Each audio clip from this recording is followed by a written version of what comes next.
Hello बच्चों, तो आप प्रश्न को देखते हैं। ज्ञात कीजिए 16 की घात 3/4 का मान। तो दिए गए प्रश्न की मुख्य अवधारणा की बात करें तो बच्चों देखो, यहाँ पर सबसे पहले तो हम दिए गए प्रश्न में आधार का अभाज्य गुणनखंड करेंगे। फिर बच्चों देखो दूसरे में क्या करेंगे, तो देखो एक सूत्र का प्रयोग करेंगे। यदि x की घात m की होल घात n हो तो यहाँ से बच्चों देखो ये हमें प्राप्त हो जाता है x की घात m गुना n के।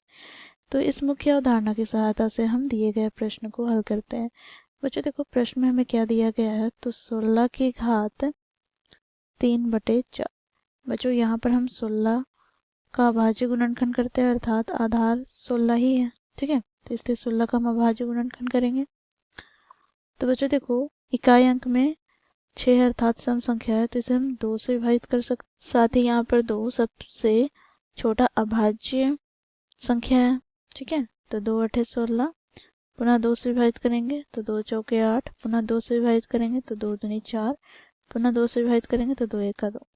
तो यहाँ से बच्चों देखो 16 को हम क्या लिख सकते हैं, तो देखो 2 गुना 2 गुना 2 गुना 2 की होल घात क्या हो जाएगा 3/4। अब बच्चों यहाँ पर देखो 2 कितने बार गुणज है, तो 4 बार। तो यहाँ से हम क्या लिख सकते हैं, 2 की घात 4 की होल घात 3/4।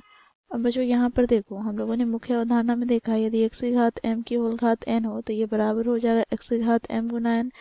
तो यहाँ से हमें प्राप्त हो जाएगा 2 की घात 4 गुना 3/4। बच्चों देखो 4 से 4 कट जाएगा तो हमें प्राप्त क्या हो जाएगा, तो 2 की घात 3, अर्थात यहाँ पर 2 को 3 बार गुना करेंगे तो 2 गुना 2 गुना 2। तो यहाँ से हमें प्राप्त हो जाएगा 2 दूनी 4, 4 दूनी 8।